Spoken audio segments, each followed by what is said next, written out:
किसी शायर ने बड़ी सच्ची बात कही थी, हम खून की किस्तें तो कई दे चुके, लेकिन ऐ अर्ज़ वतन कर्ज तेरा अब भी अदा नहीं होता। ऐ अर्ज़ वतन अब भी तेरा कर्ज अदा नहीं हो रहा है। हम खून की बहुत सारी किस्तें तेरे ऊपर निछावर कर चुके हैं। बहुत सारे हमारे, कोई ब्रिगेडियर उस्मान था, कोई कैप्टन अब्दुल हमीद था, और कोई हमारा, कितने हमारे मुसलमानों के नौजवान सरहदों पर जिन्होंने अपनी जानें गंवा दी इस मुल्क की हिफाजत के लिए। और आज इस मुल्क में उस मुसलमान से ये कहा जाए कि ये मुल्क तेरा नहीं है, इस मुल्क में तेरा कोई काम नहीं है, तू अज़ान नहीं दे सकता, तू नमाज नहीं पढ़ सकता, तू अपने दीन और ईमान पर कायम नहीं रह सकता। ये सवाल आज उस मुसलमान से किया जाता है। मेरे भाइयों, बड़ी नाजुक घड़ी है। जरा तारीख के पन्ने उल्टो, 1400 साल पहले चलो। अभी मोहम्मद रसूलुल्लाह अरब की धरती पर नहीं आए हैं। अभी अल्लाह के आखिरी नबी दुनिया में उनका जन्म नहीं हुआ है। आपके जन्म से 40 या 50 दिन पहले यमन का एक बादशाह है, उसका नाम अब्रहा है। उसको मालूम हुआ कि अरब की धरती पर खाने काबा नाम की एक बिल्डिंग है, एक इमारत, और उस खाने काबा का तवाफ लोग करते हैं, लोग हज करते हैं, लोग उम्रा करते हैं। उसने अपने यमन की राजधानी सना के अंदर बहुत बड़ा उसने इमारत बनवाई, स्ट्रक्चर बनवाया, और हुक्म दिया कि आज के बाद यमन के लोग, उनको हज करना होगा, उनको उम्रा करना होगा, वो खाने काबा नहीं जाएंगे, वो मक्का नहीं जाएंगे, वो मेरे इस बनाए हुए घर घर का तवाफ करेंगे और यहाँ आकर के वो अपनी इबादत करेंगे। वो अब्राहा ईसाई था, क्रिश्चियन, लेकिन खाने काबा का एहतराम उन मुशरिकों के दिल में भी था। वो मुशरिक थे, वो बुतों के पुजारी थे, मगर खाने काबा के बारे में उनका ये अकीदा था, ये अल्लाह की इबादत का पहला घर है। ये इब्राहीम अलैहिस्सलाम ने इस घर को बनाया है, और इब्राहीम अलैहिस्सलाम से पहले भी ये घर मौजूद था। ये धरती पर अल्लाह की इबादत का पहला घर है। लोगों ने अब्रहा के बनाए हुए उस नकली काबा का तवाफ करना तो बड़ी दूर की बात है, और उसकी जियारत करना तो बड़ी दूर की बात है। लोगों ने इतनी इंसल्ट की कि उसके उस इमारत के अंदर जाकर के उन्होंने पाखाना कर दिया, पेशाब कर दिया, गंदगी कर दी। अब्रहा को तैश आया, गुस्सा आया। उसने ये नहीं पता करवाया इस मेरे बनाए हुए स्ट्रक्चर में किसने पाखाना किया, किसने पेशाब किया, किसने गंदगी की। उसने कहा कि अब मैं खाने काबा को ही मिटा डालूंगा, न रहेगा बांस न बजेगी। उसने बहुत बड़ा लश्कर तैयार किया, और शायद दुनिया के इतिहास का और दुनिया की तारीख का यह पहला लश्कर था जिस लश्कर में हाथियों को इस्तेमाल किया। अब्रहा खुद बहुत बड़े हाथी पर सवार होकर आया था, और दुनिया की नजरों ने देखा कि यमन का ये बादशाह अपने हाथियों के साथ खाने काबा पर हमला करने के लिए यमन से निकला है। और जब मक्का की सरहदों में दाखिल हुआ, इसके सिपाहियों ने कुछ ऊंटों को पकड़ लिया। कुछ ऊंट थे वहां पर, उन ऊंटों को पकड़ लिया और उन ऊंटों को अपना बना लिया। वो ऊंट किसके थे? वो अल्लाह के रसूल के दादा अब्दुल मुत्तलिब थे। अब्दुल मुत्तलिब को पता चला अब्रहा के सिपाहियों ने मेरे ऊंटों को पकड़ लिया है। अब्दुल मुत्तलिब आते और अब्रहा से कहते हैं, अब्रहा मेरे ऊंट मुझे वापस कर दो। अब्रहा को मालूम था अब्दुल मुत्तलिब खाने काबा के मुतवल्ली हैं, खाने काबा की चाबी उनके पास रहती है। अय अब्दुल मुत्तलिब, मैं तो तुम्हें बहुत नेक इंसान, बहुत अच्छा इंसान समझता था, तुम तो बहुत मेरे मेयार से बहुत कमतर निकले।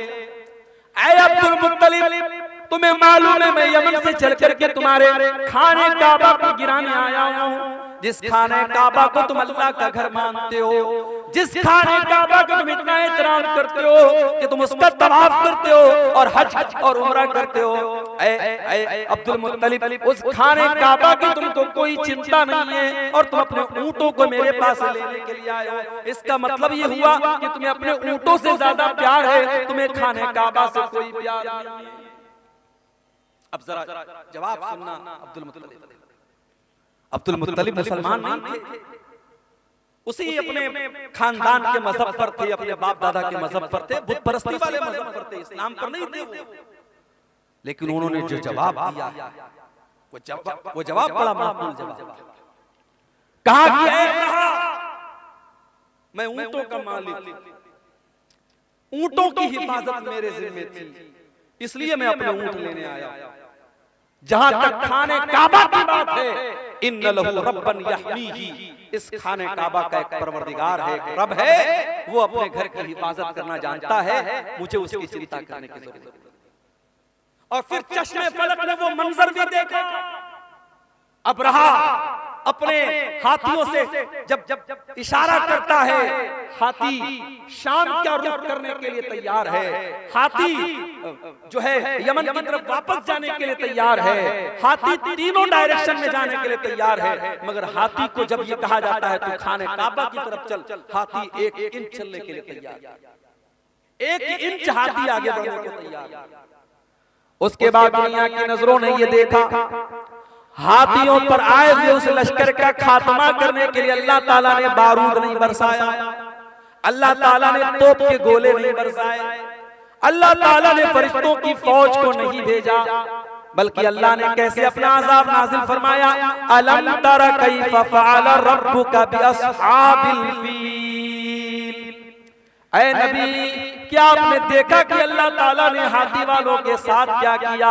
अलम यजअल कैदहुम फी तज़लील, ऐ नबी वो तो बहुत बड़ी बड़ी चालें और बहुत बड़ी बड़ी प्लानिंग बना करके आए थे, अल्लाह ने उनकी सारी प्लानिंग को नाकाम कर दिया। व अरसल अलैहिम तैरन अबाबील, और अल्लाह ताला ने उनके ऊपर चिड़ियों का झुंड भेज दिया, छोटी छोटी चिड़ियां उनके ऊपर भेज दी। तरमीहिम बिहिजारा, जो अपने चोंच में और अपने पंजों में छोटी छोटी चने के बराबर की कंकरियां उनके ऊपर गिराती चली जाती थी, और वो छोटी छोटी कंकरियां एटम बम बन करके उनके ऊपर बरसती चली जाती थी। जिसके ऊपर वो पत्थर गिरता था, वो कंकरी गिरती थी, वो वहीं पर मर करके खत्म हो जाता था। फजालहु कासिम माकूल, अल्लाह ताला के हुक्म से वो इतने बदबख्ती के साथ उनका खात्मा हुआ। कासिम माकूल, जैसे खाया हुआ चारा हो, जैसे गाय और बकरी को आपने देखा होगा जब वो चारा को खा लेता है और कभी कभी उसके मुंह से वो बचा हुआ चारा निकलता है, उस चारे की तरह उनकी डेड बॉडी पड़ी थी, उनकी सड़ी हुई लाशें पड़ी थी, उनकी टूटी फूटी लाशें पड़ी थी। अल्लाह को अपने घर को बचाना था तो उसने परिंदों को भेजा था, छोटी छोटी चिड़ियों को भेजा था। मेरे भाइयों, आज क्यों नहीं आ रहा है परिंदों का लश्कर? आज क्यों नहीं आ रही अल्लाह की मदद? क्या ये सवाल हमारे और आपके दिमाग में नहीं पैदा होता? बिल्कुल पैदा होता है। और जो नज़्म मैंने पढ़ी अभी आपके सामने खुतबे के बाद, उस नज़्म के आखिरी शेर में भी यही शिकवा किया है शोरिश काशिमी ने। हक परस्तों की अगर की तूने दिल जोई नहीं, ताना देंगे बुत के मुस्लिम का खुदा कोई नहीं। आए अल्लाह, क्या ये दौर भी देखना था कि ला इलाहा इल्लल्लाह और अल्लाहु अकबर की सदाओं के ऊपर आज शिर्क और कुफ्र की सदाएं भारी पड़ती हुई नजर आ रही हैं। आए अल्लाह, आज तेरे घर के ऊपर, तेरी मस्जिद के ऊपर, तेरी इबादत खाने के ऊपर है अल्लाह आज शिर्क के अड्डे बनाए जा रहे हैं, हाय अल्लाह बुत खाने बनाए जा रहे हैं। हाय अल्लाह, क्या ये दिल भी देखना था हक परस्तों की है अल्लाह अगर तूने मदद न की, कल दुनिया कहेगी मुसलमानों तुम्हारा खुदा कहाँ चला गया। ये शायर ने बड़ा सच्चा शिकवा किया है। मेरे भाइयों, हमें तो शिकवा है अपने परवरदिगार से, मगर हमारे रब का भी हमसे एक शिकवा है। और आज यही मेरा मौजू है कि अल्लाह की मदद क्यों नहीं आ रही? कौन सी ऐसी चीजें हैं जिसकी वजह से आज अल्लाह की मदद नहीं आ रही है? दुआओं में तो कोई कमी नहीं हो रही, यहां से लेकर मक्के तक दुआएं हो रही हैं, इमाम हरम दुआ कर रहे हैं, तहज्जुद में न जाने कितने मुसलमान दुआएं कर रहे हैं। दुआएं तो बहुत हो रही हैं, दुआओं में असर क्यों नहीं है? मेरे भाइयों, अल्लाह की मदद क्यों नहीं है? इस सवाल का जवाब कुरान में दे। जो आयत करीमा मैंने आपके सामने पढ़ी है सूरह मोहम्मद की आयत है, और अल्लाह ताला इस आयत में अपने नबी के सहाबा से कह रहा है या अय्युहल्लज़ीना आमनू इन तंसुरुल्लाह यंसुरकुम व युसब्बित अक़दामकुम। ऐ ईमान वालों, अगर तुम अल्लाह की मदद करोगे। अब यहाँ एक चीज और नोट कर लीजिए, हमारी इतनी औकात नहीं कि हम अल्लाह की मदद कर सकते। ना ना, अल्लाह की मदद का मतलब क्या है भाई? अल्लाह क्या हमारी मदद का मोहताज है? नहीं, मदद तो छोड़ दो। अगर कोई नमाजी, कोई ज़कात देने वाला, कोई रोजा रखने वाला, कोई हज करने वाला, कोई उम्रा करने वाला अगर ये समझता है कि उसकी इबादत से अल्लाह को कोई फायदा पहुंच रहा है, अल्लाह का कोई भला हो रहा है, या अल्लाह को कोई फैज़ पहुंचा रहा है, अपने दिमाग से ये कीड़ा निकाल। अल्लाह के नबी फरमाते हैं, अल्लाह ताला कहता है या इबादी, ऐ मेरे बंदो, लौ अन्ना अव्वलकुम व आखिरकुम व इंसकुम व जिन्नकुम कानू अला अत्का क़ल्बि रजुलिन वाहिदिन मिनकुम। ऐ मेरे बंदो, जितने इंसान हैं और जितने जिन्नात हैं और जितने पहले के लोग हैं और जितने बाद के लोग हैं, सारे के सारे लोग अगर मुत्तकी बन जाए, परहेजगार बन जाए, अल्लाह से डरने वाले बन जाए, दुनिया में सबसे नेक इंसान के जैसे बन जाए, अल्लाह फरमाता है माज़ादा फी मुल्की शैया। ऐ मेरे बंदो, तुम सबके सब मुत्तकी और परहेजगार बन जाओ, फिर भी मेरी सल्तनत में कोई इजाफा होने वाला नहीं है। और ऐ मेरे बंदो, कान खोल करके सुन लो, जितने आदम की औलाद है और जितने जिन्नात हैं और जितने पहले के लोग हैं और जितने बाद के लोग हैं, सबके सब मेरे नाफरमान हो जाएं, सबके सब अल्लाह की नाफरमानी करने लगे, गुनाह करने लगे, मान कसम मुल्की शैया, मेरी हुकूमत में, मेरी सल्तनत में, मेरी बादशाहत में कोई कमी आने वाली नहीं है। अल्लाह को कोई फायदा नहीं, और हमारी इतनी औकात नहीं कि हम अल्लाह की मदद कर सकें। तभी शायद का क्या मतलब है भाई? या अय्युहल्लज़ीना आमनू, ऐ ईमान वालो, इन तंसुरुल्लाह यंसुरकुम, अगर तुम अल्लाह की इबादत करोगे, अगर तुम अल्लाह की मदद करोगे, अल्लाह तुम्हारी मदद करेगा। यहाँ अल्लाह की मदद से मुराद क्या है? अल्लाह के दीन की मदद, अल्लाह के दीन की मदद। अगर तुम अल्लाह के दीन की मदद करोगे, अगर तुम इस्लाम की मदद करोगे, अगर तुम इस्लाम की हिफाजत करोगे, अगर तुम अल्लाह के दीन का ताउन करोगे, अगर अपने ताकत के जरिए, अपने माल के जरिए, अपने इल्म के जरिए, अपने जिस्म के जरिए तुम अल्लाह के दीन की मदद करोगे, अल्लाह तुम्हारी मदद करेगा। अब जरा मुझे एक सवाल का जवाब दो। ढोलबज्जा इस गांव का नाम है।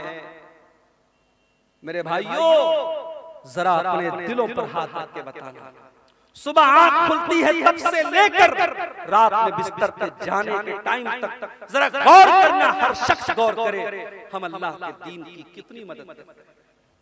हमारी जात के जरिए अल्लाह के दीन को क्या मिला? अपने लिए तो बहुत कुछ हमने कर लिया, बच्चों के लिए बहुत कुछ कर लिया, बीवी के लिए बहुत कुछ कर लिया, घर वालों के लिए बहुत कुछ कर लिया। हमारे 24 घंटों में हमने अल्लाह के दीन के लिए क्या किया? कितने मिनट हमने खर्च किया, कितना पैसा हमने खर्च किया, कितनी एनर्जी हमने खर्च की। मेरे भाइयों, अल्लाह की मदद ऐसे नहीं आएगी। इन तंसुरुल्लाह यंसुरकुम, जब तुम अल्लाह की मदद करोगे, अल्लाह तुम्हारी मदद करेगा। और अल्लाह तुम्हारी मदद ही नहीं करेगा, व युसब्बित अक़दामकुम, बड़े से बड़ी सुपर पावर तुम्हारे सामने आ जाए, बड़े से बड़े हथियार तुम्हारे सामने आ जाए, तुम्हारे पैर के अंदर कभी लग़ज़श नहीं आएगी, अल्लाह तुम्हारे कदम को जमा करके रख देगा। और यही फर्क है मेरे भाइयों हमारे बीच में और नबी के सहाबा। नबी के सहाबा अल्लाह के दीन की मदद के लिए हर वक्त तैयार हैं। जरा जंग ओहद का मंजर देखो मेरे भाइयों। जंग ओहद में चंद मुसलमानों की गलती से जीती हुई जंग हार गए मुसलमान और सारा पासा पलट गया। अल्लाह के प्यारे नबी जख्मी हो गए। असल में बार बार ये जो है ना माइक, इसकी वजह से दबाव की वजह से झुक जाता है। इसका क्या है या तो इसको बार बार पकड़ ले रहे हैं। जंग का पासा पलट गया और जीती हुई जंग मुसलमान हार गए। बड़े गौर से सुनना मेरे भाई, जंग मुसलमान हार गए, अल्लाह के नबी जख्मी हुए, आपका चेहरा लहूलुहान हो गया और 70 सहाबे किराम भी शहीद हो गए। ये सब कुछ कब हुआ? जंगे उहुद के अंदर, गज़वे उहुद के अंदर नबी मौजूद हैं और इस दुनिया के सबसे बेहतरीन लोग यानी मुसलमान सहाबे किराम मौजूद हैं। उसके बावजूद सहाबे किराम के रहते हुए और नबी के रहते हुए ये जंग मुसलमान हार गए। आज हमें और आपको क्या लगता है? अरे भाई ऐसा कैसे हो सकता है? जब हम अल्लाह के मानने वाले, अल्लाह के दीन पर चलने वाले, ऐसा कैसे पॉसिबल है? हमारी मस्जिदों के साथ कोई गलत कैसे कर सकता है? हमारी मस्जिदों पर कोई अन्याय कैसे हो सकता है? ये तो अल्लाह की इबादत का घर है। हमें ऐसा लगता है कि नहीं लगता? ये सवाल पैदा होता है। अब जरा सोचो मेरे भाई, हम तो बड़े गिरे पड़े मुसलमान हैं, हम लोग तो बड़े गुनहगार मुसलमान हैं, सर से पैर तक गुनाहों में लथपथ हैं। सोचो जब सहाबा के दौर में ये हालत हुई है, एक गलती, सिर्फ एक गलती की है सहाबा ने, चंद सहाबा ने, जिनको अल्लाह के नबी ने तैनात किया था पहाड़ी के ऊपर, यहाँ से हटना नहीं, 50 लोगों को तैनात किया था। और जब जंग मुसलमान जीत गए और माले गनीमत को हासिल करने लगे तो उन 50 में से 40 सहाबा वहां से हट गए और सिर्फ 10 लोग बचे। और खालिद बिन वलीद रज़ी अल्लाह ताला अन्हु जो भी मुसलमान नहीं हुए थे, उन्होंने पीछे से हमला करके जीती हुई जंग का पासा पलट दिया और मुसलमान जंग। एक गलती की वजह से मुसलमान ये जंग हार गए। उसके बाद जब मुसलमान मदीना आए, पता चला कि मुशरिकीन मक्का बहुत बड़ा लश्कर लेकर के दोबारा हमला करने वाले और मदीना को खत्म करना चाहते हैं और मदीना के सारे मुसलमानों को खत्म करना चाहते हैं। अल्लाह के नबी ने अपने सहाबा से कहा, ऐ मेरे सहाबा, हम दुश्मन का वेट नहीं करेंगे, हम दुश्मन का इंतजार नहीं करेंगे। ऐ मेरे सहाबा, हम दुश्मन का आगे बढ़ करके मुकाबला करेंगे। सहाबे किराम ने कहा, अल्लाह के नबी, हम जख्मी हैं, हमारे बदन से खून बह रहा है, हमारी तो मरहम पट्टी भी अभी ढंग से न हुई है। आपने फरमाया, ऐ मेरे सहाबा, हम किसी चीज का इंतजार नहीं करेंगे, हम इसी हाल में दुश्मन का मुकाबला करने के लिए जाएंगे।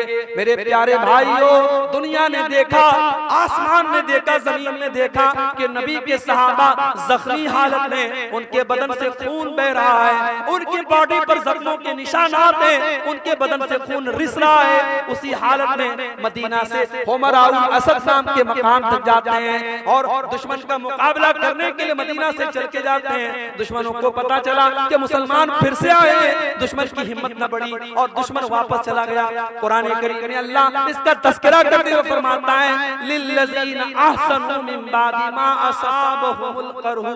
ऐ मेरे नबी, आपके सहाबा तो इतने बड़े ईमान वाले हैं कि जख्मी होने के बावजूद और बदन से खून बहने के बावजूद अल्लाह का हुक्म आया तो वो लड़ने के लिए तैयार हो गए।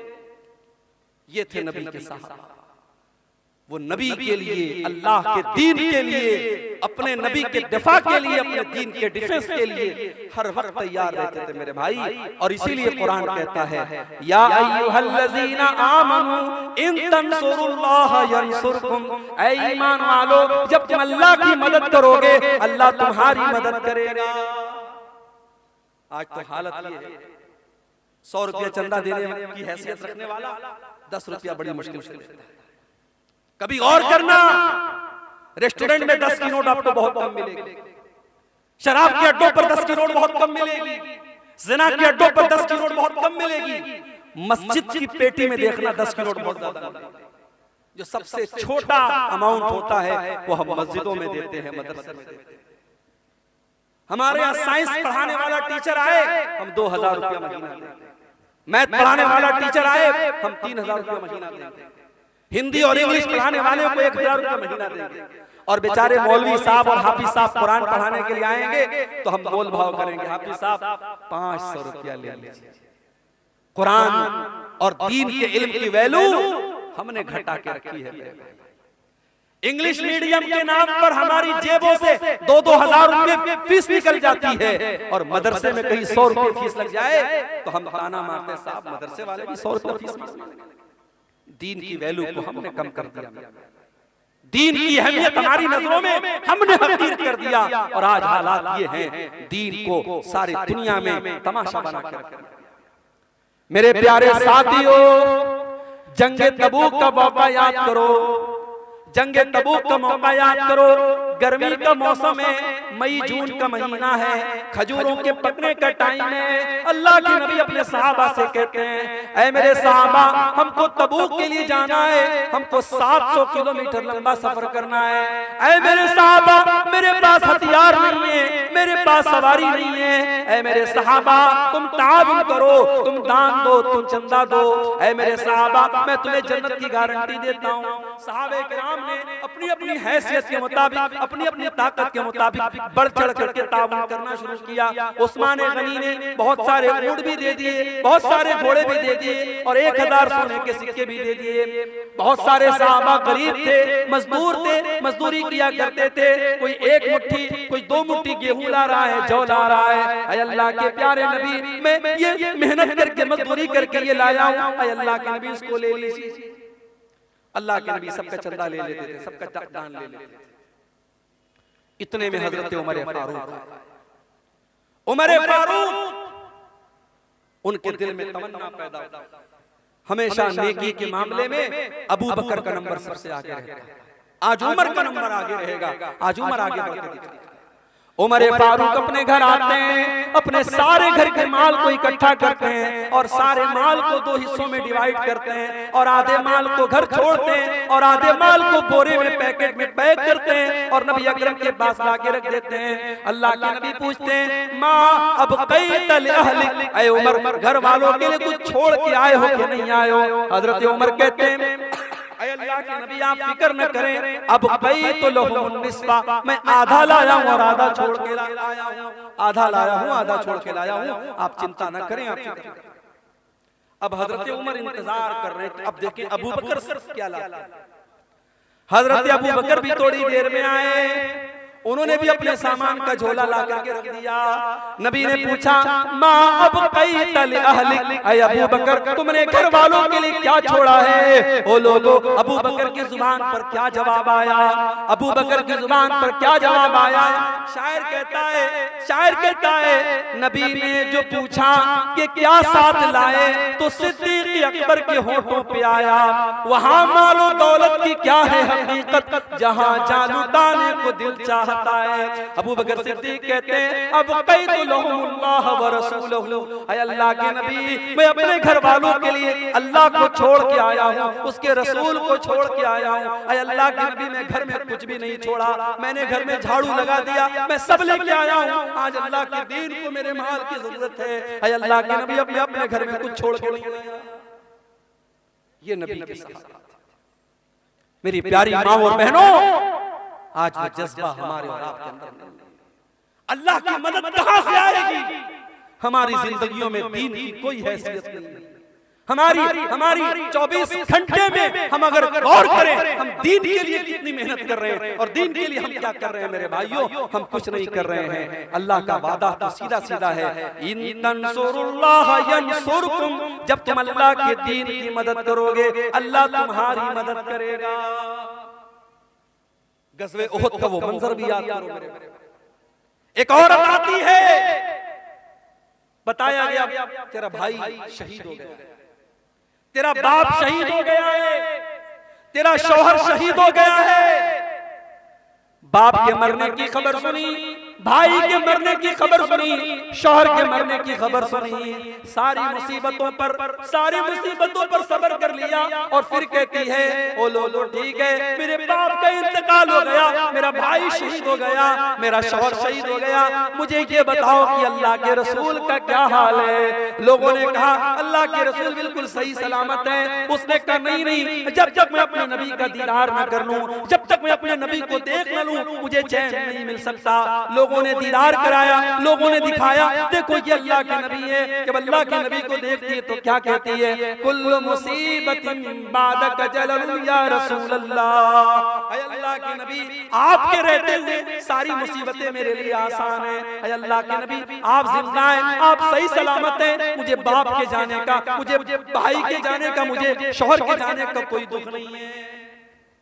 अल्लाह के दीन के लिए अपना सब कुछ कुर्बान करने का जज्बा था मेरे भाइयों, सहाबा के अंदर। वो जज्बा हमारे अंदर नहीं है। जब तक ये जज्बा हम पैदा नहीं करेंगे, हम और आप अल्लाह की मदद के हकदार नहीं।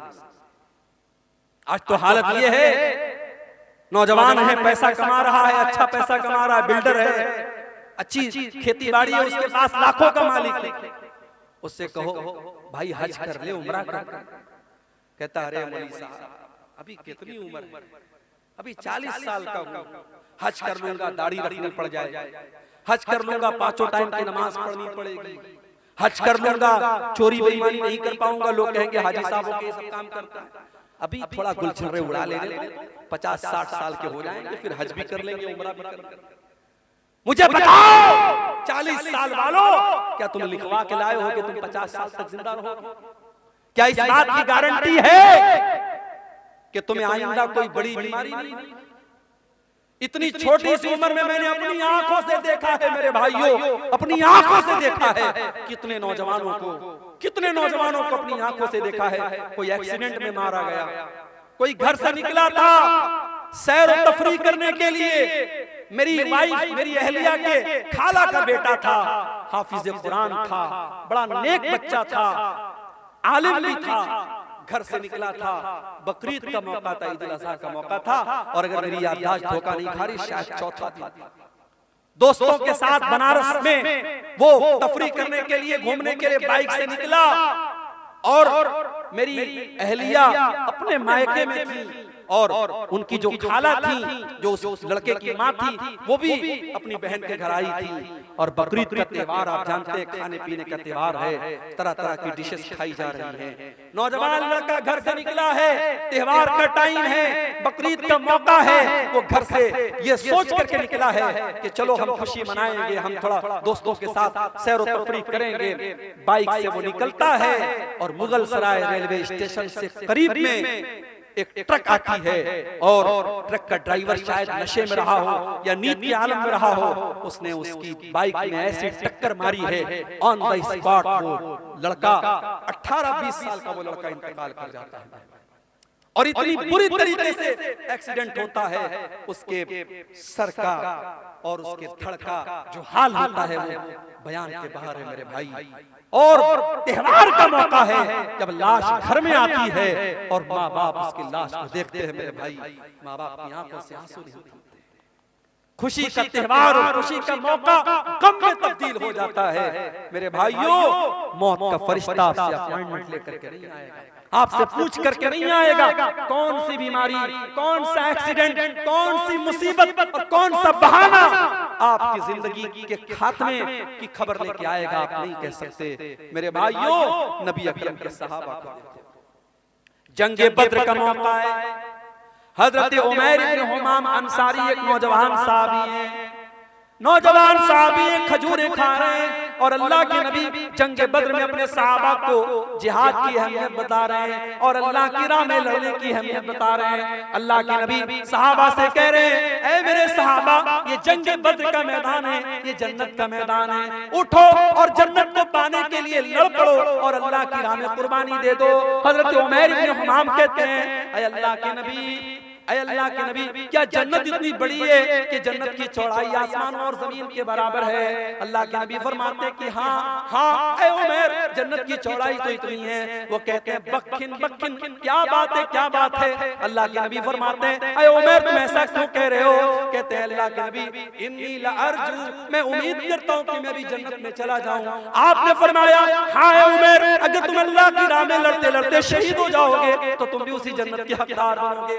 उमैर इब्न हुमाम खजूरें हाथ में लिए हुए हैं, उन खजूरों को जमीन पर फेंक देते हैं। कोई कहता है मेरे भाई इन खजूरों को खा ले फिर तू मैदान जंग में जाना। कहते हैं नहीं नहीं, इन खजूरों के खाने में अगर टाइम वेस्ट करूंगा तो ये लेट हो जाएगा, देर हो जाएगी, मेरे पास इतना टाइम नहीं है, मेरे पास इतनी फुर्सत नहीं है। और हजरत उमैर इब्न हुमाम उसी हालत में मैदान जंग में कूद पड़ते हैं और अल्लाह की राह में शहीद हो जाते हैं। मेरे प्यारे साथियों, सहाबे किराम की जिंदगियां इस तरीके के वाक़यात से भरी भरी। हजरत हंज़ला को देखो, नई नई शादी हुई है और शादी की पहली रात अपनी बीवी के साथ है। हर नौजवान की जिंदगी में शादी की रात बड़ी उमंगों की रात होती है। हजरत हंज़ला अपनी बीवी के साथ हैं, शादी की पहली रात है और सुबह होती है और अल्लाह के नबी की तरफ से जिहाद का ऐलान होता है, जंग के मैदान में जाने का ऐलान होता है। हजरत हंज़ला अपनी बीवी से कहते हैं, ऐ मेरी बीवी, मुझे जंग के मैदान में जाना पड़ेगा। अल्लाह के नबी की तरफ से मुनादी हो चुकी है, ऐलान हो चुका है। उस जमाने की औरतें भी कैसी औरतें थी, आज के दौर की औरतें दीन के नाम पर कोई गैरत नहीं होती। शौहर अगर दीन के नाम पर अपनी बीवी से किसी कुर्बानी का मुतालबा करे तो बीवी दीन के नाम पर कोई कुर्बानी देने को तैयार है। दुनिया के नाम पर हर कुर्बानी तैयार है। अभी मैं भागलपुर से पूर्णिया आ रहा था, 4-5 नौजवान आपके इसी पूर्णिया के, कोई 22 का है, कोई कहीं का है, कोई कहीं का है, देखा सब मुंबई से आ रहे हैं। मुंबई से कहने लगे, मौलवी साहब हम लोग मुंबई में रहते हैं, वहां काम करते हैं और महीनों के सालों के बाद हम अपने वतन को लौट रहे हैं, ढेर सारा सामान लेके लौट रहे हैं। बीवी को ये गवारा है कि शौहर मुझसे 6 महीना 7 महीना दूर रहे, मुंबई में रहे, सऊदी में रहे, दुबई में रहे, बीवी को ये सारी आजमाइश और ये सारी कुर्बानी गवारा है। क्यों? क्योंकि शौहर कमा के अल्लाह के दीन के लिए अगर वही शौहर दाढ़ी रख ले तो बीवी कहती है, अरे पहले इतने हैंडसम लगते तो तुम दाढ़ी क्यों रख ली, तुमने बेकार। शौहर दीन के लिए अगर अल्लाह की राह में कुछ सदका खैरात कर दे और बीवी का कोई जेवर देने की बात कर दे तो बीवी को तैश आ जाता है। ये आज के दौर की औरतें हैं। मेरे प्यारे साथियों, हजरत हंज़ला शादी की पहली रात अपनी बीवी से कहते हैं, मुझे अल्लाह की राह में जाना है, नबी की तरफ से जिहाद का ऐलान हुआ है। हजरत हंज़ला की बीवी न चूं करती है न चरा करती, कहती बेशक आप जा सकते। हालांकि उसे पता है, हो सकता है मेरा शौहर जिंदा ना आए, हो सकता है मेरे शौहर की लाश आए, हो सकता है मेरे शौहर की शहादत हो जाए, मौत हो जाए, लेकिन वो खुले दिल से इजाजत देती है। जिहादे मोहब्बत की आवाज गूंजी, कहा हंज़ला ने ये दुल्हन से अपनी इजाजत अगर दो तो जामे शहादत लबों से लगाने को दिल चाहता है। हजरत हंज़ला उसी हालत में जंग के मैदान में जाते हैं। उनके पास गुस्ल करने का भी टाइम न था, उनके पास पानी के जरिए तहारत हासिल करने का भी टाइम न था। उसी जनाबत की हालत में वो जंग के मैदान में जाते हैं और मेरे भाइयों अल्लाह की राह में शहीद हो जाते हैं। और जंग के बाद जब शहीदों की लाशों को रखा जाने लगता है, अल्लाह के नबी अपने सहाबा से कहते हैं, ओ मेरे सहाबा, इन्नी लअरा हंज़ला, ओ मेरे सहाबा, मैं हंज़ला को देख रहा हूँ तग़सिलुहुल मलाइका, कि हंज़ला को फरिश्ते गुस्ल दे रहे हैं। हंज़ला जनाबत की हालत में मैदान जंग में आए थे, नापाकी की हालत में मैदान जंग में आए थे, फरिश्ते उनको गुस्ल दे रहे हैं। मेरे प्यारे साथियों, आज अल्लाह के दीन के लिए कुर्बानी देने का जज्बा हमारे अंदर से निकल गया है। अपने बाजुओं को थोड़ा मजबूत करो मेरे भाइयों, अपनी हिम्मत को थोड़ा जुटा लो और अल्लाह के दीन के लिए मेहनत करने का और कुर्बानी देने का जज्बा अपने अंदर पैदा करो। अल्लाह का वादा है, या अय्युहल्लज़ीना आमनू इन तंसुरुल्लाह यंसुरकुम, ऐ ईमान वालो, जब तक तुम अल्लाह की मदद करते रहोगे अल्लाह तुम्हारी मदद करता रहेगा। व युसब्बित अक़दामकुम, और अल्लाह तुम्हारे कदम को मजबूत कर देगा। अल्लाह की मदद क्यों नहीं आ रही? इसलिए नहीं आ रही क्योंकि हम लड़ रहे हैं आपस में। मौलाना जरजीर साहब गिरफ्तार हुए, बनारस के बरेलवियों ने, हमारे बरेलवी भाइयों ने, कितने भाइयों ने मिठाइयां तकसीम की कि चलो अहले हदीस का मौलाना गिरफ्तार हो गया, चलो हमारे मसलक के खिलाफ तकरीर करने वाला और दूसरे मसलक का मौलवी गिरफ्तार हो गया। लोगों ने खुशियां मनाई थी। और आज जब मौलाना सलमान अज़हरी गिरफ्तार हुए तो उनको महसूस हुआ कि जब आग लगेगी तो घर तो हमारा भी जलेगा। आज आग लगी है, आज उनके मसलक के आलिम को गिरफ्तार किया गया और अल्लाह का शुक्र है किसी अहले हदीस ने ये इस पर खुशी का इजहार नहीं किया, बल्कि बहुत सारे अहले हदीस उलमा ने, और मैं खुद उनमें शामिल हूँ, मैंने भी इसकी मुखालफत की और मैंने सपोर्ट किया कि मौलाना मुफ्ती सलमान अज़हरी को गिरफ्तार करना गलत है। उस तरीके की बयानबाजी तो बहुत सारे लोग दिया करते हैं, एक मामूली से बयान पर अरेस्ट करना और गिरफ्तार करना ये इंसाफ का तकाजा नहीं है। कब तक लड़ते रहोगे? कब तक आपस में इस तरीके से मसलक के नाम पर खेल खेलते रहोगे? रहोगे। अगर आज इस्लाम का कोई दुश्मन आपके मुसलमान को पकड़ करके उससे जबरदस्ती कहता है तुम फला मजहब का नारा लगाओ और फला माबूद का नारा लगाओ, तो हम उसको देख करके हमें गुस्सा आता है। लेकिन आप जाओ देखो फेसबुक के ऊपर वो वीडियो भी आप देखो कि एक मुसलमान को बरेलवी मसलक के लोगों ने पकड़ा और कहा कि तू आला हजरत को मानता है कि नहीं मानता है, तू बरेली शरीफ को मानता है कि नहीं मानता है, तू फला फला को काफिर मानता है कि नहीं मानता है। ये मसलक की आग और ये फिरके की आग इस कदर लग चुकी है कि एक मसलक का मुसलमान दूसरे मसलक के मुसलमान को पकड़ करके, जैसे मॉब लिंचिंग की गई मुसलमानों की, ऐसे एक मसलक का मुसलमान दूसरे मसलक की मॉब लिंचिंग करने के लिए तैयार है और उसको पकड़ करके धमका करके उससे अपने मसलक के नारे लगवा रहा है। कब तक हम लड़ते रहेंगे मेरे भाई? आज पानी सर से ऊंचा जा चुका है। जब हमारा दुश्मन मसलक की बुनियाद पर और फिरके की बुनियाद पर हमारे दरमियान कोई तफरीक नहीं करता, तो हम और आप अपने आप को तफरीक में क्यों बांटे हुए हैं? आओ सीसा पिलाई हुई दीवार बन जाओ। और मैं बड़ी खुशी के साथ कहता हूं, मैं पक्का सलफियुल मसलक अल्हम्दुलिल्लाह हूं और बनारस के जामिया सलफिया जो हमारी जमात का मरकजी इदारा है, वहां से मैंने तालीम हासिल की है। लेकिन आज अल्लाह का शुक्र है, फेसबुक पे ऊपर आप देख लें, यूट्यूब के ऊपर आप देख लें, बड़ी तादाद में हमारे बरेलवी भाई, हमारे देवबंदी भाई भी मेरी तकरीरों को सुनते हैं। और यही मेराज का, शबे मेराज का मौका था, जिसको आमतौर से लोग शबे मेराज मानते हैं। हालांकि हमारा ये अकीदा नहीं है। हम ये तो मानते हैं कि अल्लाह के नबी को मेराज हुई, मगर मेराज कौन सी रात हुई, कौन से महीने में हुई, ये कंफर्मेशन हमें हदीसों की रोशनी में नहीं मिलता। लेकिन आमतौर से लोग 27 रजब को शबे मेराज मानते हैं कि उसी रात में मेराज हुई।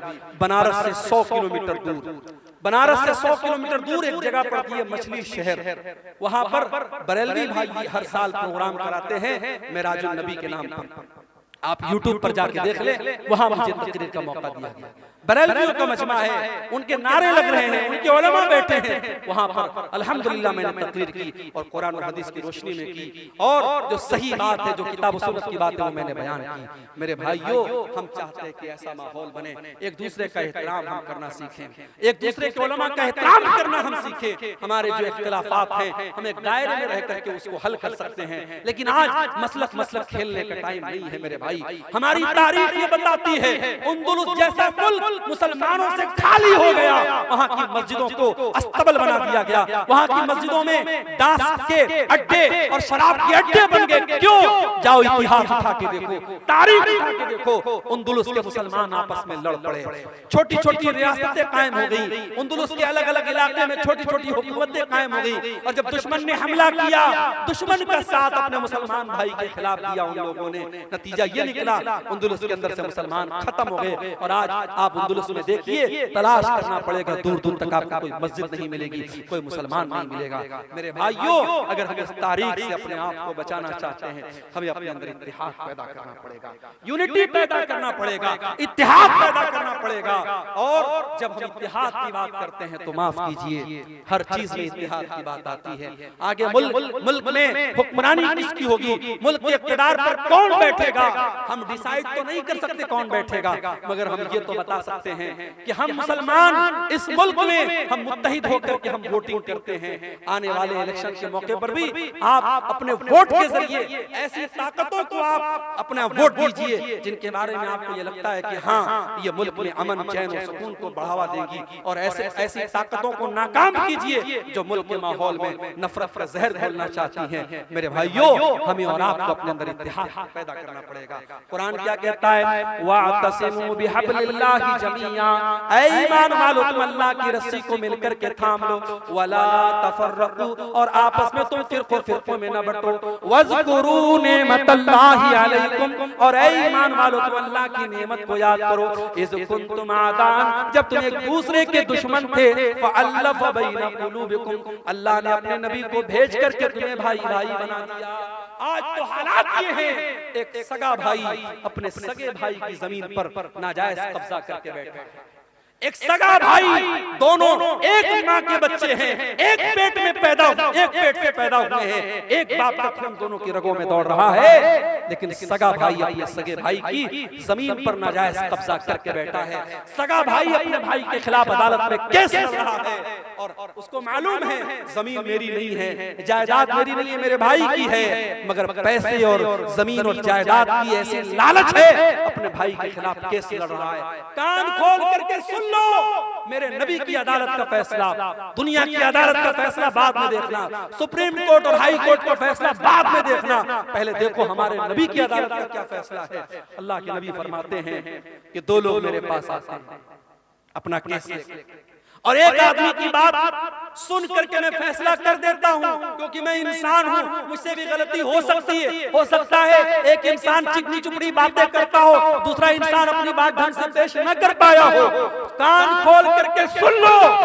अल्लाह के नबी फरमाते हैं अगर मैंने फैसला गलत कर दिया, जिसकी जमीन नहीं थी, जिसकी जायदाद नहीं थी, जिसका हिस्सा नहीं था, उसको मैंने दे दिया, फइन्नमा अक़तउ लहू क़िताअतम मिनन नार। कान खोल करके सुन लो, मैं उसको जमीन का टुकड़ा नहीं दे रहा हूँ, मैं उसको जहन्नम की आग का टुकड़ा दे रहा हूँ। ओ लोगों, अपने भाई की, अपनी बहन की जमीन आपने नाजायज तरीके से हथिया भी ली, आपने जमीन नहीं हथियाई, आपने बिल्डिंग नहीं ली, आपने घर नहीं लिया, आपने खेत नहीं लिया, आपने तो जहन्नम का टुकड़ा ले लिया, आपने तो बहुत बड़ा घाटे का सौदा कर लिया, घाटे का सौदा। मेरे भाइयों, कुरान कह रहा है कि मुत्तहिद हो जाओ, अल्लाह के बंदो भाई भाई बन जाओ। नबी के सहाबा भाई भाई बन करके रहे।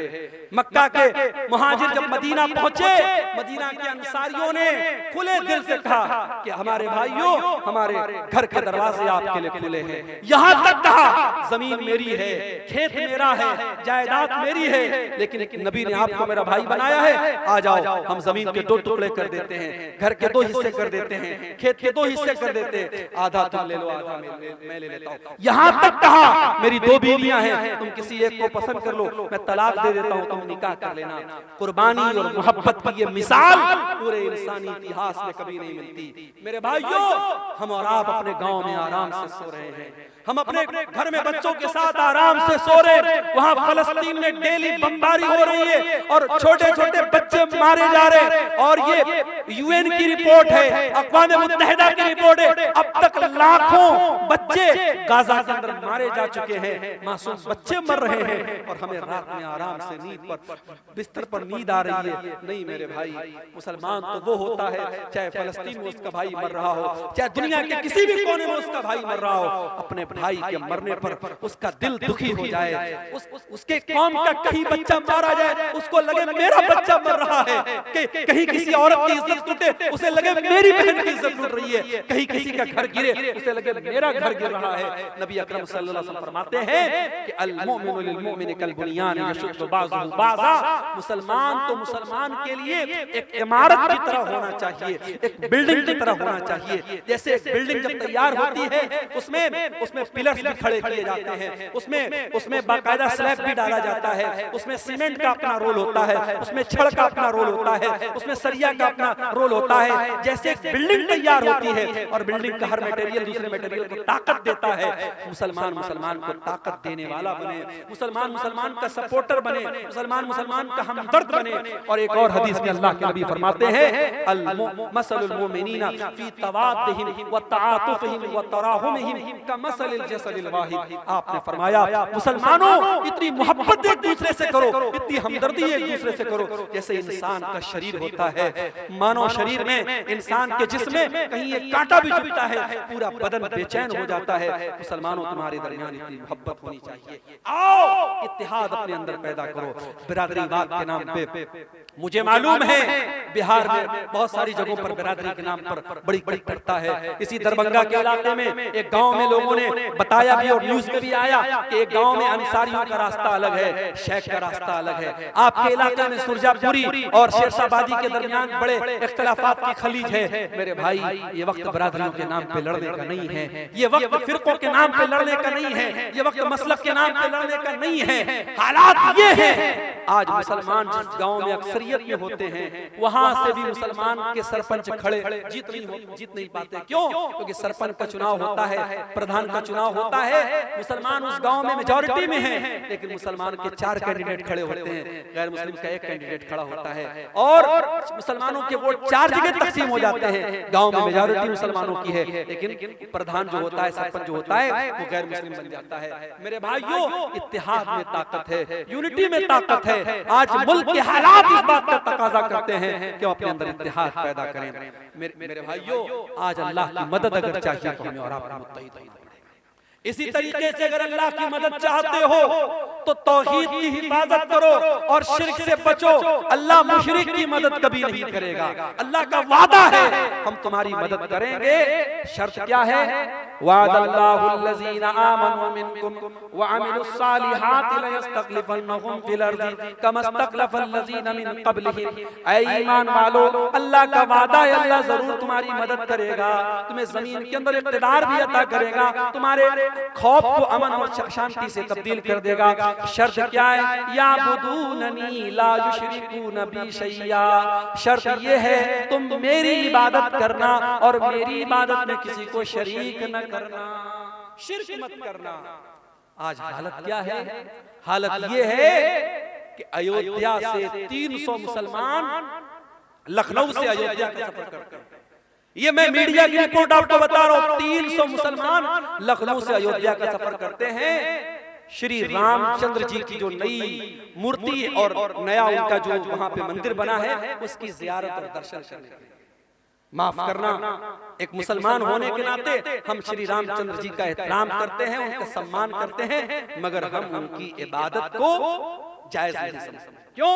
हमारा अकीदा है ला इलाहा इल्लल्लाह, अल्लाह के सिवा कोई इबादत के लायक नहीं है। जो किसी का बेटा हो, जो किसी का बाप हो, जो किसी का भाई हो, जो किसी का शौहर हो, वो रब नहीं हो सकता, वो माबूद नहीं हो सकता। हमारा क्राइटेरिया बड़ा क्लियर है, कुल हुवल्लाहु अहद अल्लाहुस समद लम यलिद वलम यूलद वलम यकुल लहू कुफुवन अहद। अल्लाह एक है, अल्लाह बेनियाज है, अल्लाह का कोई बेटा नहीं, अल्लाह किसी का बेटा नहीं, और अल्लाह को किसी के मदद की जरूरत नहीं है, उसके बराबर कोई नहीं है। मेरे भाइयों, हम श्री रामचंद्र जी की और जो भी इस भारत देश में हमारे महापुरुष आए और नेक लोग आए, हम उनका सम्मान करते हैं, उनकी इज्जत करते हैं, उनका एहतराम करते हैं, मगर हम उनकी इबादत को जायज नहीं मानते। आज मुसलमान के अकीदे का ये हाल है। 300 मुसलमान जाते हैं और उनकी जियारत के लिए और उनके आगे सर झुकाने के लिए, और साहब मीडिया में उनका बड़ा महिमा मंडन होता है कि साहब ये है देश के सच्चे मुसलमान, ये देशभक्त मुसलमान है।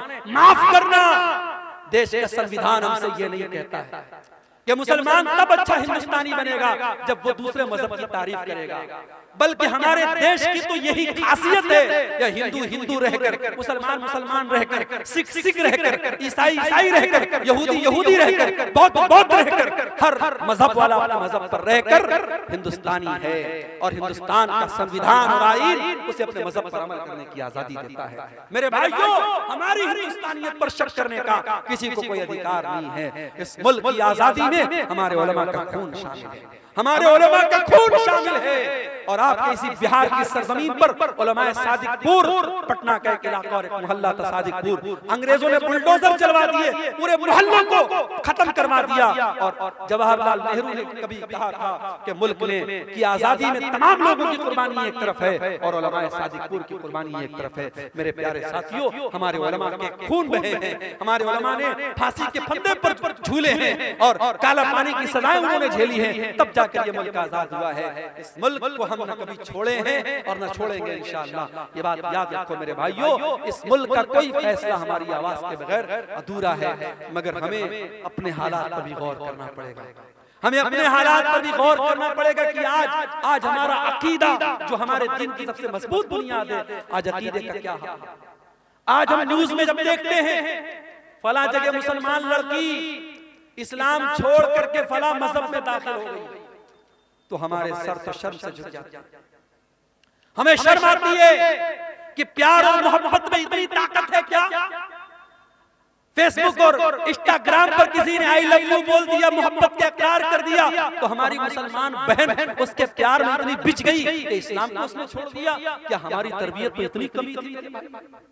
नहीं मेरे भाई, कहीं ना कहीं तो पानी मर रहा है, कहीं ना कहीं तो कमी हो रही है, वरना हमारे इतिहास, हमारी तारीख में तो उन औरतों का तस्करा हमने पढ़ा है। सुमैया बिन्त खय्यात नाम की उस औरत को देखो, उसके शौहर के सामने और उसके जवान बेटे के सामने जब अबू जहल ने कहा था कि ऐ सुमैया तू मोहम्मद का दीन छोड़ दे, तो इस्लाम छोड़ दे, वरना हम तुझे खत्म कर देंगे। सुमैया ने कहा मैं इस्लाम को नहीं छोड़ सकता।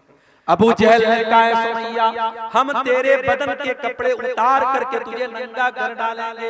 ऐ सुमैया हम तुझे बेआबरू कर डालेंगे, बरहना कर डालेंगे, हम तुझे नंगा कर डालेंगे। सुमैया ने अपने जवान बेटे के सामने नंगा हो जाने की अज़ियत को गवारा कर लिया, मगर इस्लाम को नहीं छोड़ा। नतीजा ये निकला, बड़ी बेरहमी से और बड़े हैवानी तरीके से अबू जहल ने हज़रत सुमैया को शहीद कर डाला। इस्लाम की राह में पहली शहादत पाने वाली खातून हजरत सुमैया है। मेरी प्यारी माओ बहनों, आपकी तारीख तो ऐसी औरतों से भरी पड़ी है, मगर आज हालात ये हैं, मुसलमान लड़की स्कूल में जा रही है, कॉलेज में जा रही है, स्कूल में पढ़ा रही है, आंगनबाड़ी में काम कर रही है, गैर मुस्लिमों के साथ टच में है, और वहाँ किसी गैर मुस्लिम ने प्यार का इजहार किया, प्यार का इकरार किया, और ये उसके जाल में फंस गई, और जाल में ही नहीं फंसी बल्कि अपने इस्लाम को, अपने दीन को छोड़ने के लिए तैयार। मेरे भाइयों, ये हालात बड़े अफसोसनाक हैं, और अगर हमने अपने बच्चों और बच्चियों की सही तरबियत नहीं की, उनको इस्लाम के बारे में नहीं बताया, याद रखो आने वाले 20 सालों में इर्तिदाद की बड़ी लहर आने वाली है, बड़ा सैलाब आने वाला है, क्योंकि बड़ी गहरी चालें चली जा चुकी हैं, बड़ी मजबूत प्लानिंग बनाई जा चुकी है। हालांकि हमारा ईमान अपने रब पर है, वल्लाहु खैरुल माकिरीन। प्लानिंग करने वाले अपनी प्लानिंग करते रहेंगे और अल्लाह की अपनी प्लानिंग चलती रहेगी। और अकबर इलाहाबादी ने कहा था, इस्लाम की फितरत में, कुदरत में लचकती है, उतना ही ये उभरेगा जितना के दबाओगे। नूरे खुदा है कुफ्र की हरकत पे खंदजन, फूकों से ये चिराग बुझाया न जाएगा। कोई मुर्तद होता है, कोई इस्लाम को छोड़ देता है, अल्लाह की कसम अल्लाह का कोई नुकसान नहीं कर सकता, इस्लाम का कोई नुकसान नहीं कर सकता। नुकसान तो उसका अपने आप का होता है। अल्लाह कुरान में कहता है, वमन यर्तदिद मिनकुम फयमुत वहुवा काफिरुन फउलाइका असहाबुन नार। जो मुर्तद होकर के मर जाए, जो इस हालत में मर जाए कि वो ईमान की हालत में न मरे, कुफ्र की हालत में मर जाए, तो वो दुनिया और आखिरत में फउलाइका हबितत अमालुहुम फी दुनिया वल आखिरह, दुनिया में भी उसके अमाल बर्बाद और आखिरत में भी उसके अमाल बर्बाद हो जाएंगे। फउलाइका असहाबुन नार, और वो जहन्नम में जाने वाले हैं। अपने बच्चों की अकीदे की फिक्र करो मेरे भाइयों। आज रोजी रोटी की फिक्र करते हो, आज हमें फिक्र है आने वाले वक्त में क्या होगा। अरे क्या होगा, ज्यादा से ज्यादा ये होगा मार दिए जाएंगे, खत्म हो जाएंगे। हमें ये कबूल है, मगर अपने ईमान और दीन को छोड़ना ये कबूल नहीं है मेरे भाई। हम मर जाना कबूल कर ले, हम खत्म हो जाना कबूल कर ले, मगर ईमान और तौहीद से समझौता करना कबूल न करें।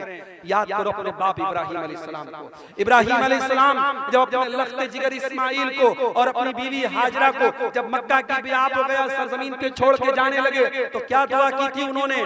कहा था वजुनुबनी व बनी या नाबुदल असनाम, परवरदिगार मेरे बीवी बच्चों को ऐ अल्लाह तो शिर्क से बचाना, बुत परस्ती से बचाना, ऐ अल्लाह मेरी औलाद को तो शिर्क से बचाना। जब इब्राहिम अलैहिस्सलाम जैसे पैगंबर को अपने बच्चों की फिक्र है, अपनी औलाद के अकीदे की फिक्र है, हमारी औलाद की क्या औकात है मेरे भाई। हमें औलाद को अपने बच्चों की अकीदे की फिक्र होनी चाहिए। बचपन से अपने बच्चों को इस्लाम का अकीदा सिखाओ, तौहीद का अकीदा सिखाओ। और इसीलिए मैं कहता हूं, अगर आप बच्चा स्कूल में पढ़ता है, कॉन्वेंट में पढ़ता है, मुझे कोई प्रॉब्लम नहीं है, मगर अपने मोहल्ले की और गांव की मस्जिदों में इतना बेहतरीन मकतब कायम कर दो और अपने गांव के मदरसे को इतना मजबूत कर दो कि आपका बच्चा स्कूल से पढ़ने के बाद और किसी कॉन्वेंट से पढ़ने के बाद अगर 1 घंटा भी उस मदरसे के मौलवी साहब से पढ़ ले तो उसका दीन मजबूत हो जाए। इतना मजबूत अपने मदरसे और मकतब को कर दो मेरे भाइयों। आज तौहीद और ईमान की कमजोरी का दौर है, और इसी दौर की तरफ इशारा करते हुए अल्लाह के नबी ने फरमाया था, बादिरु बिल अमाल फितनन, ऐ लोगों नेकी करने में जल्दी करो, इससे पहले कि फितनों का दौर आ जाए। और इतने फितने आ जाएंगे, युस्बिहु रजुलु मुमिनन व युस्बिहु रजुलु मुमिनन व युमसी काफिरा, सुबह को एक इंसान मोमिन होगा और शाम को काफिर हो जाएगा, और शाम को मोमिन होगा और सुबह को काफिर हो जाएगा। ईमान की वैलिडिटी 12 घंटे की भी नहीं होगी, ईमान इतना कमजोर हो जाएगा। अल्लाह के नबी ने फरमाया, यबीउदीनहु बिअरदिन मिन दुनिया, ईमान का सौदा किया जाएगा और चंद टकों के एवज ईमान बिक जाएगा। मेरे भाइयों, आज ईमान बिक रहा है और हालात इस कगार पर पहुंच चुके हैं। हमें अपने तौहीद और ईमान की हिफाजत करनी है। अल्लाह की मदद क्यों नहीं आ रही? दो और पॉइंट बयान करके बात खत्म करूंगा। अल्लाह की मदद इसलिए भी नहीं आ रही, माफ करना अगर बुरा लगे तो, अल्लाह की मदद इसलिए भी नहीं आ रही क्योंकि हम हरामखोर हो गए। इसी बिहार की सरजमीन से मेरे पास फोन आया, सीमांचल से फोन आया, शेख साहब अगर हमारे इलाके में तकरीर करना तो जरा इस पर भी बोलना। ब्याजखोरी बढ़ रही है मुसलमानों में, ब्याज की रकम खाने का शौक बढ़ रहा है। किसी जमाने में लोग ब्याज मजबूरी में दे देते थे मगर लेते नहीं थे, मगर आज कितने मुसलमान हैं जो पैसे वाले हैं, तुझे 1 लाख रुपया चाहिए, चल दे देता हूँ, लेकिन मुझे रिटर्न में 1,05,000, 1,10,000 ब्याज खुल्ला खा रहा है मुसलमान। उस मुसलमान से कहो तू अपनी माँ के साथ ज़िना करेगा क्या? दोनों कान पकड़ लेगा। कैसी बात? माँ के साथ ज़िना करने की बात कोई सोच भी नहीं सकता। अरे अपनी माँ के साथ ज़िना करने से बड़ा गुनाह है सूद खाना, क्योंकि माँ के साथ ज़िना करने वाले के बारे में अल्लाह ने ये नहीं कहा कि जो अपनी माँ के साथ ज़िना करता है वो अल्लाह से जंग करता है, रसूल से जंग करता है। मगर ब्याजखोर के बारे में अल्लाह कुरान में कहता है फ़इल्लम तफ़अलू फ़अज़नू बिहर्बिन मिनल्लाहि व रसूलिही, ऐ ब्याज खाने वाले, अगर तूने ब्याज खाना नहीं छोड़ा तो आजा अल्लाह से जंग कर ले, रसूल से। है किसी में ताकत? है किसी की औकात? है किसी की हैसियत कि वो अल्लाह से जंग करे, वो रसूल से जंग करे?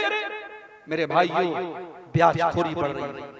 और दूसरी चीज मेरे नौजवानों, जुए की लत बढ़ रही है।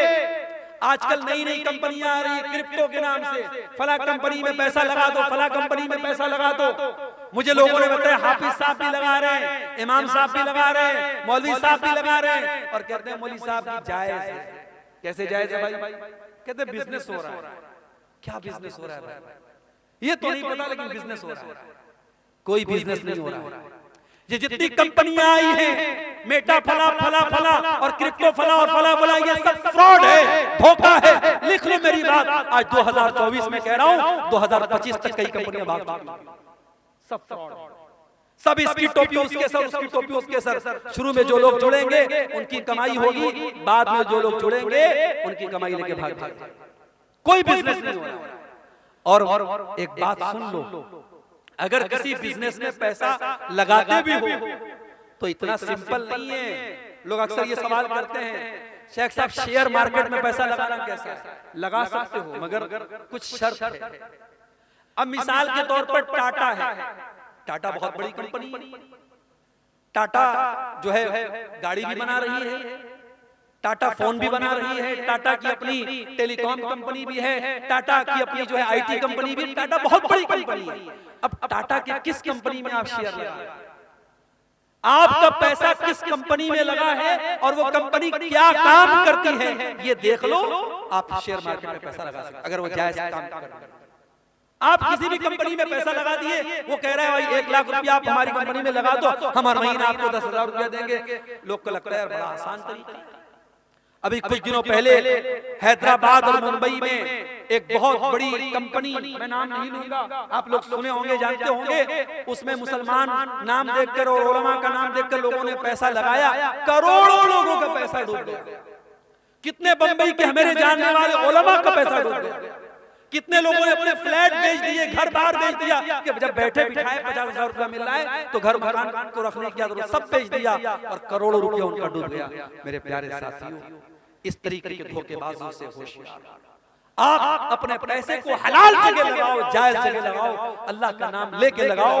बिजनेस है, कभी प्रॉफिट होगा कभी लॉस होगा, लेकिन अगर आपकी नीयत सही होगी अल्लाह जरूर बरकत देगा। और सहाबा में हमें करोड़पति सहाबा में मिलते हैं।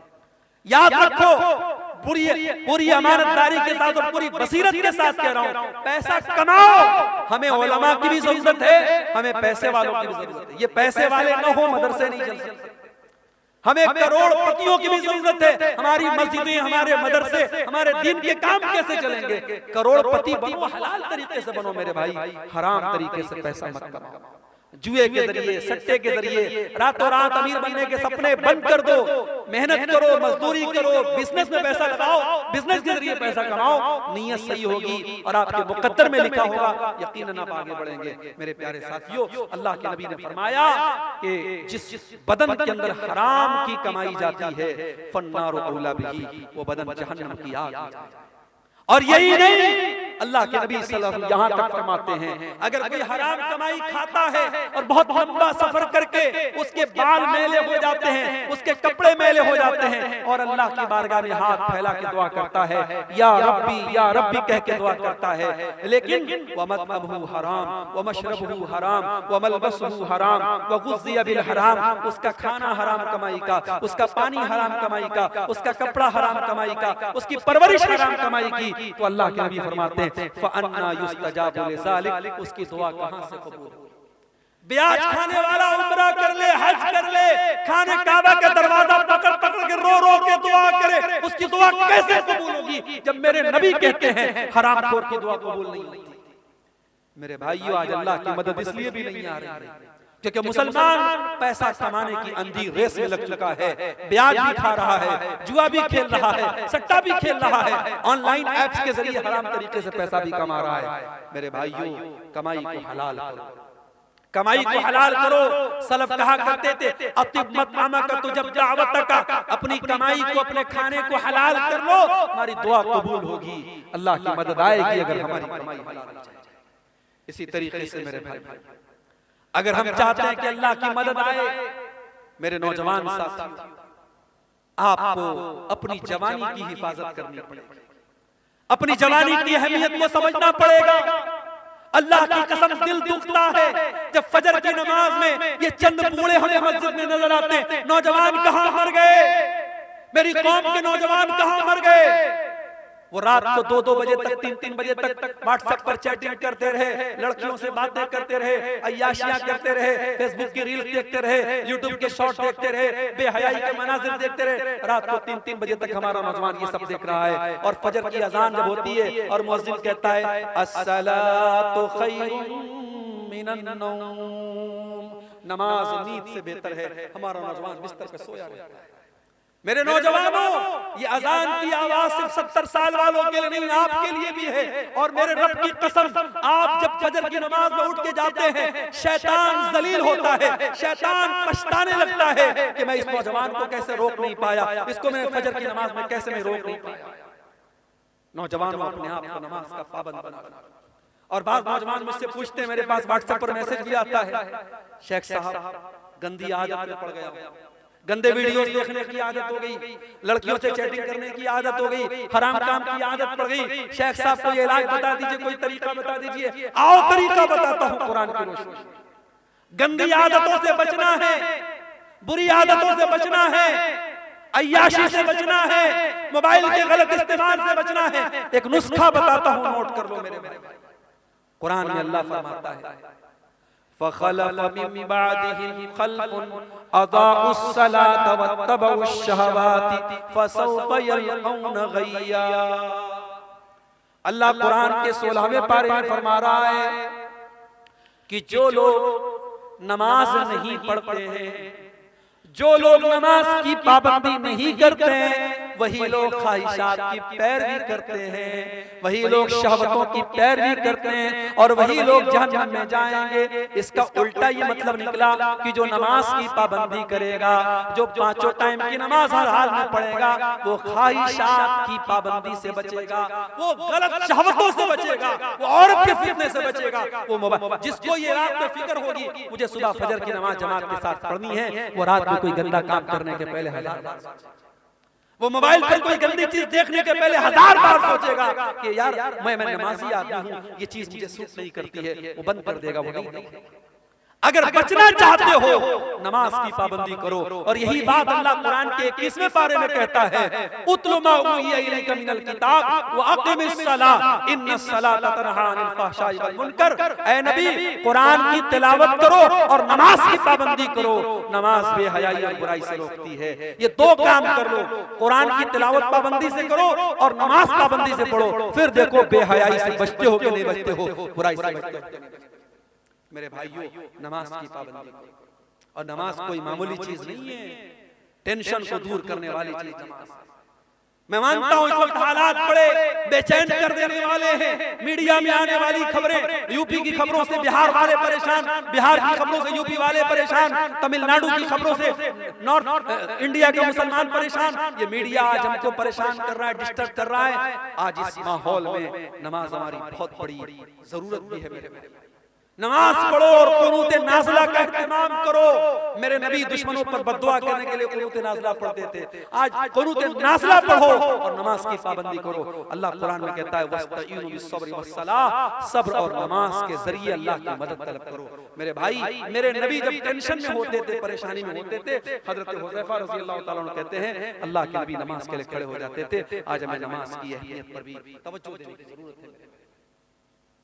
और आखिरी चीज, हमारी माएं बहनें इस उम्मत की बड़ी कीमती मता है। इस उम्मत की माएं बहनें, इस उम्मत की औरतें, इस उम्मत की बहुत कीमती दौलत है। क्यों? क्योंकि ये किसी की माँ बनती हैं, किसी की बीवी बनती हैं, किसी की बेटी होती है, किसी की बहन होती है।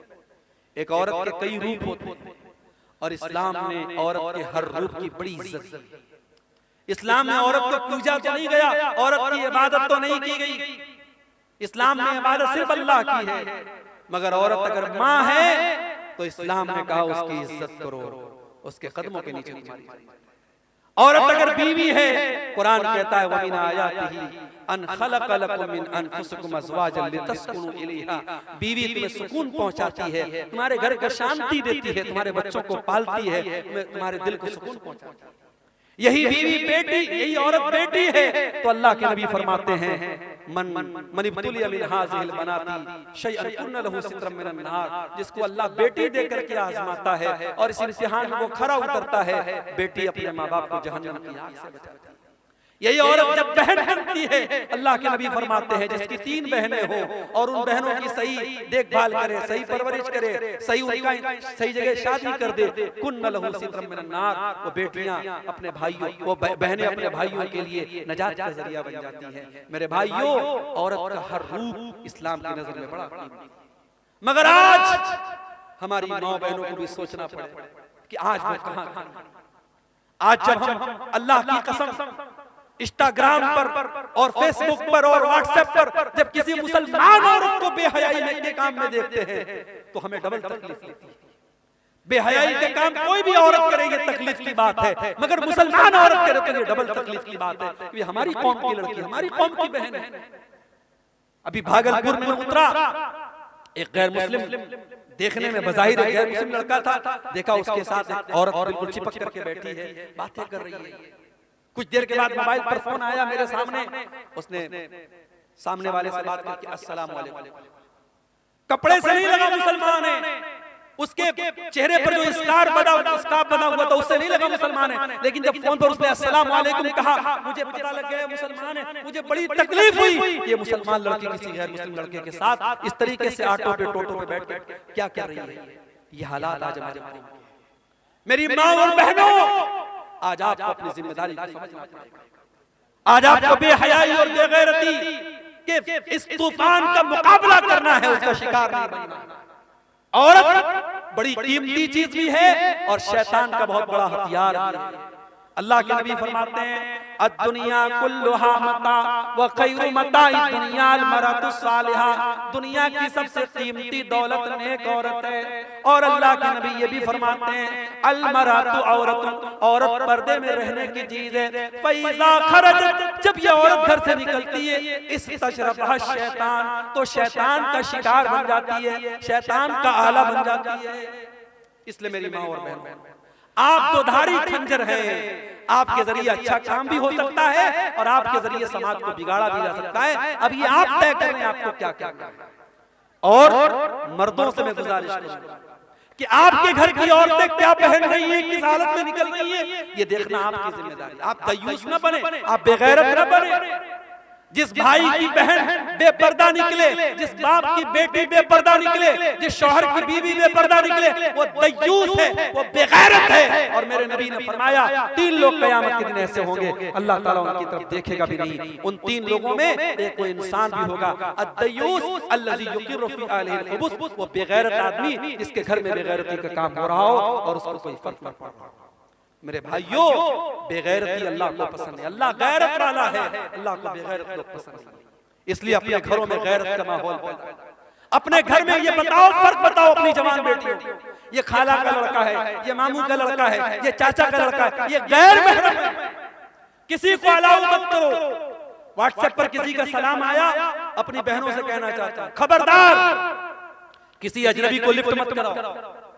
वो पहले भाई बन करके बात करेगा, फिर दोस्त बन जाएगा, फिर बॉयफ्रेंड बन जाएगा, फिर मिलने की बात करेगा, फिर तुम्हारी खूबसूरती की तारीफ करेगा। वो किस तरीके से पट्टी पड़ाएगा तुम नहीं समझ सकती। इसलिए खबरदार, होशियार, ये फेसबुक, ये व्हाट्सएप, ये चैटिंग के जितने रास्ते हैं, ये ज़िनाकारी और बदकारी की तरफ लेके जाते हैं। मुसलमान लड़की अगर मोबाइल इस्तेमाल करती है, बहुत होशियार है, किसी को अपने पर्सनल इनबॉक्स में आने की इजाजत नहीं। कोई नए नंबर से कोई भी अजनबी आपको मैसेज करने की कोशिश करे, तुरंत ब्लॉक का ऑप्शन करो, ब्लॉक।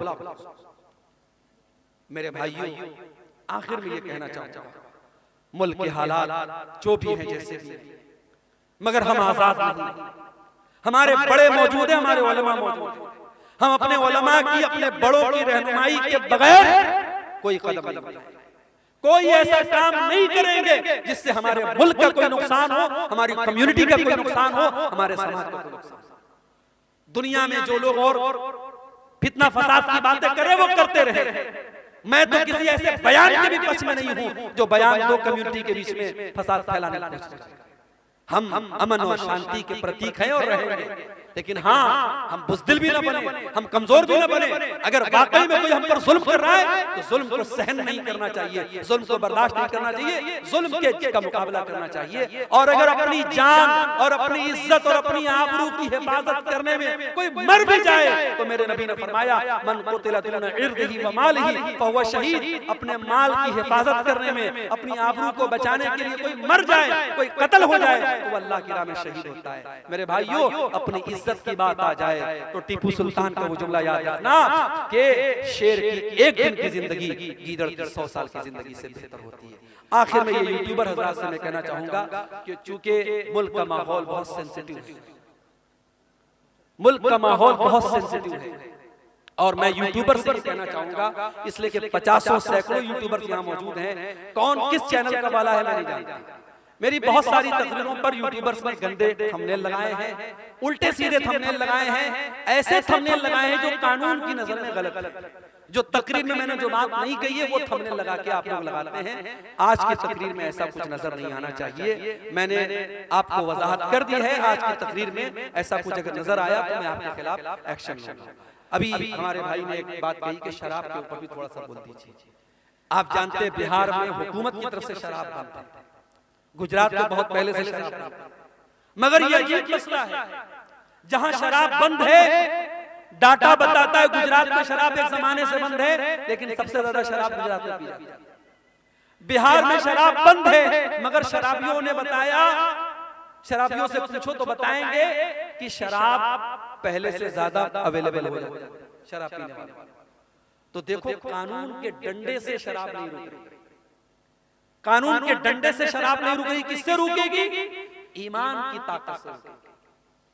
कुरान की आयत उतरी किस माहौल में? जिस माहौल में शराब पानी की तरह लोग पीते थे, हर दस्तरखान पे शराब रहती थी, और इसीलिए शराब इकट्ठे हराम नहीं हुई, शराब 3 स्टेप में हराम। पहले अल्लाह ने सूरह बकरा की आयत नाज़िल की, यसअलूनका अनिल खम्र वल मैसिर कुल फीहिमा इस्मुन कबीरुन व मनाफिउ लिन्नास व इस्मुहुमा अकबरु मिन नफ़इहिमा। ऐ नबी, लोग आपसे शराब के बारे में पूछते हैं, जुआ के बारे में पूछते हैं। ऐ नबी, आप बता दीजिए कि शराब और जुआ में कुछ फायदा है, लेकिन ज्यादा नुकसान, उसका नुकसान ज्यादा है, फायदा कम। अब ये शराब में क्या फायदा था? शराब पीने वाले कहा करते थे उसको पी करके हमारे में ताकत आ जाती है। जुआ खेलने वाले कहते थे जुआ खेल करके हम रातों रात अमीर बन जाते हैं। तो अल्लाह ने कहा चलो फायदा है लेकिन नुकसान ज्यादा है। शराब पी के तुम बहुत गलत काम करते हो, जुआ खेल के बहुत गलत काम करते हो। ये पहली आयत। दूसरी आयत उतरी सूरह निसा के अंदर, अल्लाह ने फरमाया ला तक़रबुस सलात व अंतुम सुकारा, देखो शराब पी करके नमाज के करीब मत जाओ। फिर तीसरी आयत उतरी सूरह माइदा, इन्नमल खम्रु वल मैसिर वल अंसाब वल अज़लामु रिजसुन मिन अमलि शैतान, शराब, जुआ और पासे के तीर और गैरुल्लाह के आस्ताने, ये सब गंदे काम हैं शैतान के। जब ये आयत उतरी सहाबे किराम शराब पी रहे थे, जैसे ही कुरान की आयत उतरी और नबी ने आके बताया कि ऐसी आयत उतरी है, सहाबा ने अपने घर से शराब के सारे बर्तन निकाल निकाल के तोड़ के फेंक दिए। शराब पूरे मदीना की गलियों में पानी की तरह। आज हमारे मुल्क में गुटखा बिक रहा है, सिगरेट बिक रही है, बीड़ी बिक रही है। बीड़ी के पैकेट पे लिखा हुआ है, सिगरेट के पैकेट पर लिखा है tobacco is dangerous to health, तंबाकू का इस्तेमाल सेहत के लिए बहुत खतरनाक है। टोबैको कॉजेस कैंसर, तंबाकू से कैंसर होता है। हुकूमत छपवा भी रही है, उस पर फेफड़े की खतरनाक तस्वीर भी बनी है, कैंसर की तस्वीर भी बनी है, और वही हुकूमत लाइसेंस दे रही है और बीड़ी भी बिक रही है, गुटखा भी बिक रहा है, सिगरेट भी बिक रही है। मेरे भाइयों, दुनिया के कानून और दुनिया के एडवर्टाइजमेंट के जरिए जो काम नहीं हुआ मोहम्मद रसूलुल्लाह के दौर में, जब एडवर्टाइजमेंट नहीं था, जब टीवी और रेडियो का दौर नहीं था, सिर्फ एक कुरान की आयत पर पूरे मदीना में शराब की नदियां बह गई। हम उसी नबी का कलमा पढ़ने वाले हैं। हमें कोई शराब का नुकसान न भी बताए, हमारे लिए तो इतना काफी है कि मेरे नबी ने शराब को हराम करार दिया और मेरे नबी ने कहा है शराब इतनी गंदी चीज है तो शराब पिएगा कयामत के दिन जहन्नमियों का पीप और मवाद उसे पिलाया जाएगा। शराब इतनी गंदी चीज है, मेरे नबी ने लानत की शराब पीने वाले पर, पिलाने वाले पर। शराब के लिए जो रस निचोड़ा जाता है और शराब को जो लेके जाता है, शराब को जो बेचता है, जो खरीदता है, सब पर अल्लाह के नबी ने लानत की। मेरे प्यारे साथियों, शराब उम्मुल खबाइस, जो शराब पी लेगा वो ज़िना भी कर सकता है, वो अपनी माँ बहन बेटी के साथ भी गलत काम कर सकता है, कुछ भी कर सकता है। इसलिए मुसलमान शराब बंदी तो हमें और आपको करना चाहिए। मुझे याद है हरियाणा के गांव में मुसलमानों ने ये फैसला किया था कि हमारे यहाँ शादी में 1 पैसा जहेज करेंगे और लड़की की शादी सिंपल तरीके से होगी, कोई बारात नहीं आएगी और कोई बारात लेके जाएगा, कोई जहेज लेगा तो पूरा गांव उसका बहिष्कार करेगा। आज ये मिसाल हरियाणा में मौजूद है, मीडिया में इसको बहुत बयान किया गया। मैं चाहता हूं आपके गांव में, आपके इलाके में भी इस तरीके की तहरीक चले कि हमारे गांव का जो शराब पिएगा हम गांव से उसका बाइकआउट करें। आप ऐसी कोशिश करें, इंशाअल्लाह जब आप शराबबंदी करेंगे तो पूरी मुल्क के लिए मिसाल बनेगी। मेरे भाई, जो काम कानून के डंडे से संभव नहीं है वो मजहब के जरिए और ईमान के जरिए संभव है। ये चंद सवाल आए हैं, इनको बयान करके बात